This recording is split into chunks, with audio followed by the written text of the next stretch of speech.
Rekan-rekan wartawan, Assalamualaikum warahmatullahi wabarakatuh. Waalaikumsalam. Yang saya hormati Bapak Menko Polhukam selaku Ketua Satgas Pemberantasan Judi Online. Yang saya hormati Bapak Menkominfo selaku Ketua Pelaksana Harian. Kemudian juga anggota Pelaksana Pencegahan dari PPATK, Pak Ivan, dan Ibu Bapak sekalian yang tidak bisa bersatu. Siang hari ini kita telah melaksanakan rapat koordinasi dan sosialisasi materi pemberantasan judi online untuk tokoh-tokoh masyarakat dan organisasi keagamaan. Organisasi sosial keagamaan hadir tadi dari semua unsur agama yang ada di Indonesia, mulai dari Islam sampai Konghucu, ada Buddha, Hindu, kemudian Katolik, Kristen juga ada, kemudian dari unsur kemasyarakatan ada PGRI, ada MUI, ada Dewan Masjid, ada Forum Rektor, Majelis Rektor Perguruan Tinggi Negeri, dan seterusnya. Intinya adalah kita ingin mengajak seluruh komponen strategis yang ada di masyarakat untuk ikut bersama-sama melakukan pencegahan dan penindakan terhadap praktek judi online yang sudah sangat-sangat meresahkan dan sangat membahayakan untuk keutuhan bangsa kita ini. Oleh sebab itu, mudah-mudahan dengan kegiatan ini adalah langkah kedua dalam kegiatan pemberantasan judi online ini. Yang pertama diinisiasi oleh Bapak Menko Polhukam dari sisi penindakan dan pencegahan, sedangkan dari Menko PMK sesuai dengan posisinya sebagai wakil ketua adalah dari sisi rehabilitasi korban dan tentu saja juga dari sisi pencegahan. Untuk penjelasan lebih lengkap, lebih detail, saya mohon dari Bapak Menko Polhukam selaku Ketua Satgas. Sampai silakan.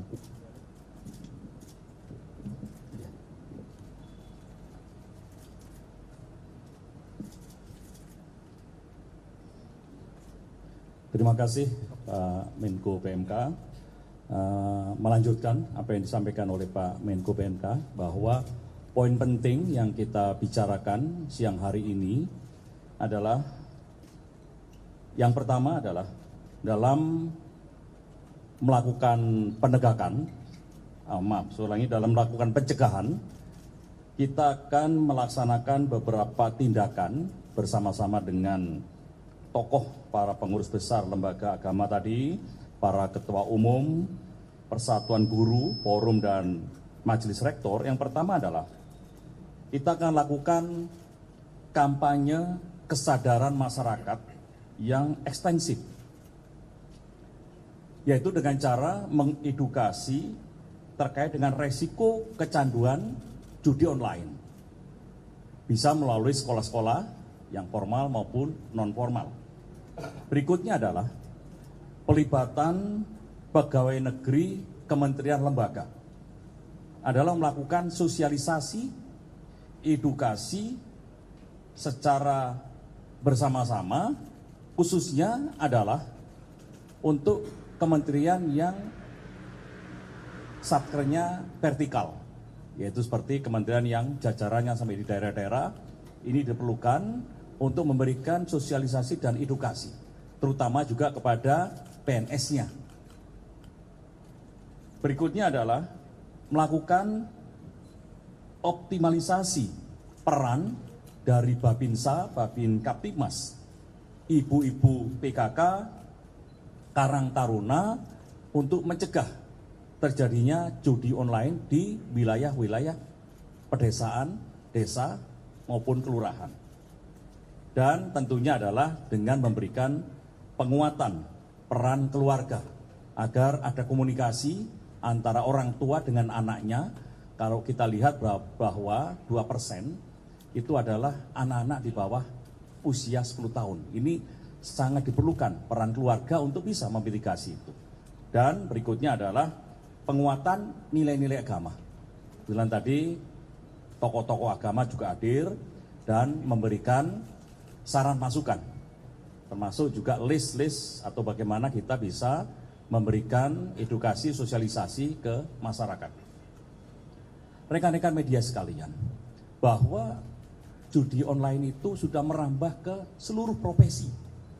Saya ambil contoh saja yang di depan saya ini, bahwa profesi wartawan, ya ini wartawan, ya itu ada 164 orang ya berdasarkan data dari PPATK, dan transaksinya itu sampai dengan 6.899. Jumlah uangnya 1.477.160.821. Dan siapa-siapa namanya juga ada. Ada lengkap dan alamatnya di mana? Ya.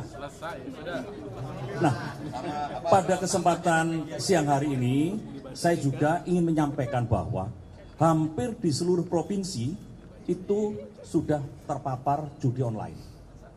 Saya juga pada kesempatan siang hari ini ingin menyampaikan bahwa 5 provinsi terbesar ya secara demografi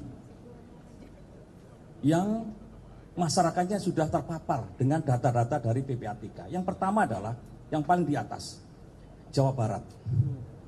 Jawa Barat ini pelakunya 535.644 dan nilai transaksinya 3,8 triliun. Jawa Barat. Yang kedua adalah daerah khusus Jakarta. Pelakunya 238.568. Totalnya 2,3 triliun. Yang nomor 3 adalah Jawa Tengah. Jawa Tengah pelaku judol 201.963. Kemudian peredarannya uangnya adalah 1,3 triliun. Yang keempat Jawa Timur. Jawa Timur pemainnya pelakunya 135.227 dan angkanya keuangannya di sana 1,051 triliun. Dan yang kelima adalah Banten. Pelakunya 150.302 dan uang yang beredar di sana adalah 1,022 triliun. Ini adalah tingkat provinsi. Sedangkan tingkat kabupaten, ya, kita ambil 5 yang terbesar saja, yaitu Kota Administrasi Jakarta Barat. 792 miliar. Kota Bogor 612 miliar. Kabupaten Bogor 567 miliar. Jakarta Timur 480 miliar. Jakarta Utara 430 miliar. Sedangkan tingkat kecamatan juga kami mencatat. Oleh sebab itu nanti para camat, para kepala desa kita undang di Kementerian Polhukam. Karena apa? Karena untuk kementerian-kementerian yang lain, ada TNI, Polri, dan lainnya, itu sudah kita serahkan nama-namanya kepada kepala lembaga. Untuk kecamatan Bogor Selatan, ya, pelakunya 3.720 dan uang yang beredar 349 miliar. Kecamatan Tambora 7.916, uang yang beredar 196 miliar.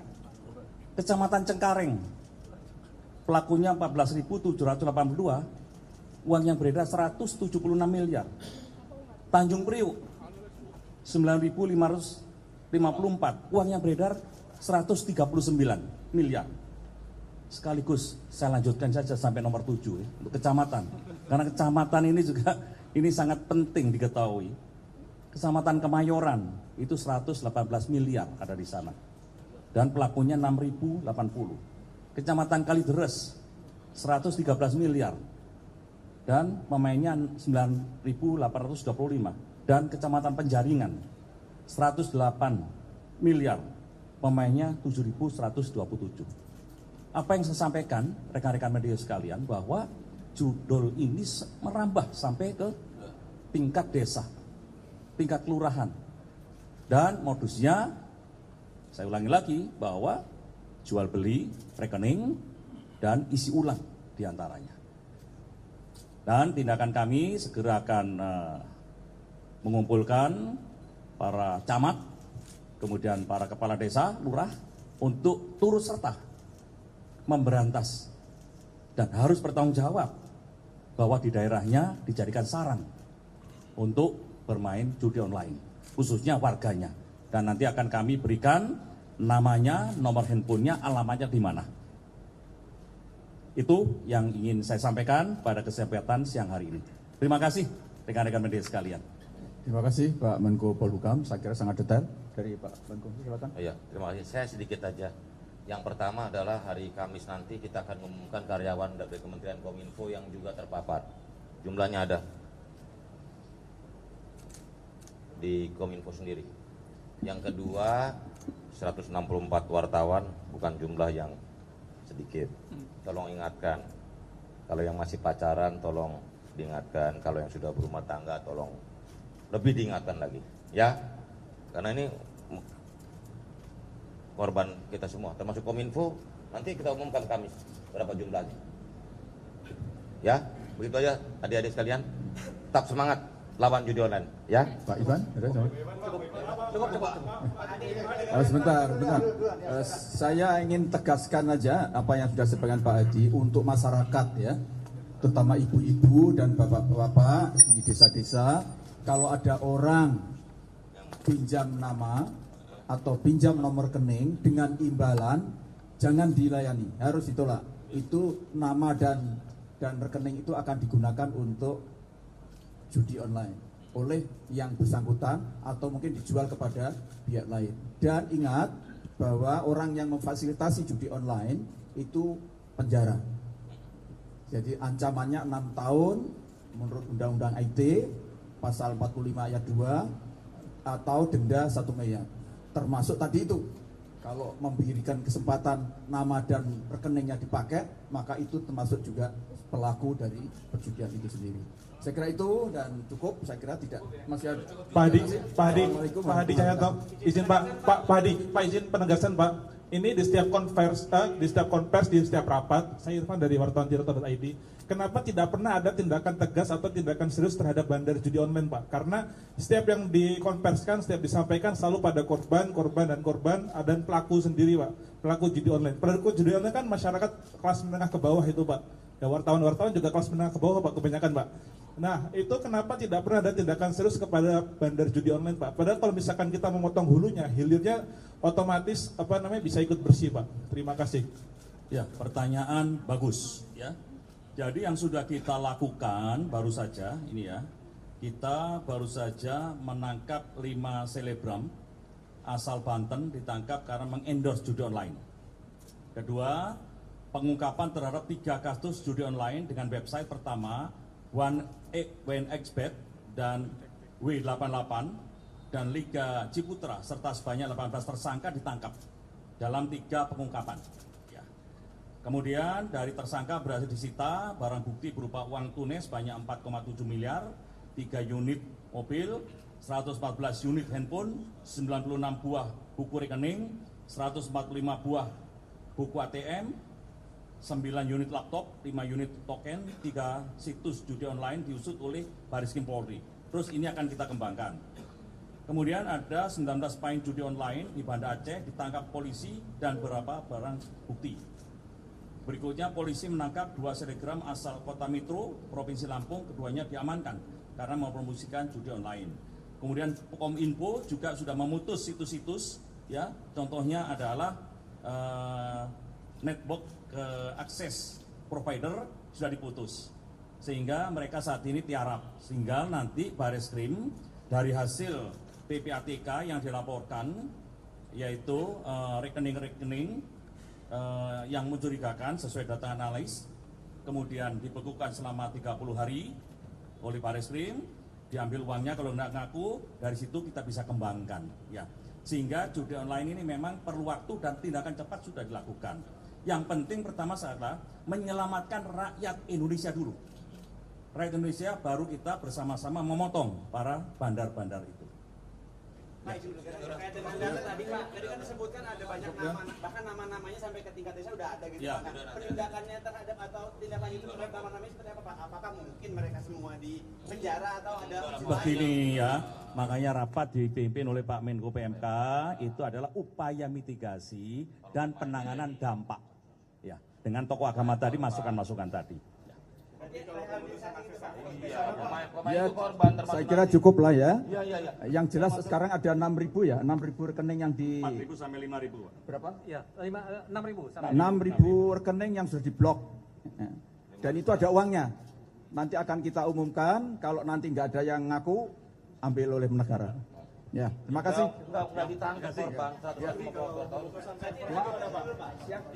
Siapkan makan siang ya. Makan siang dulu.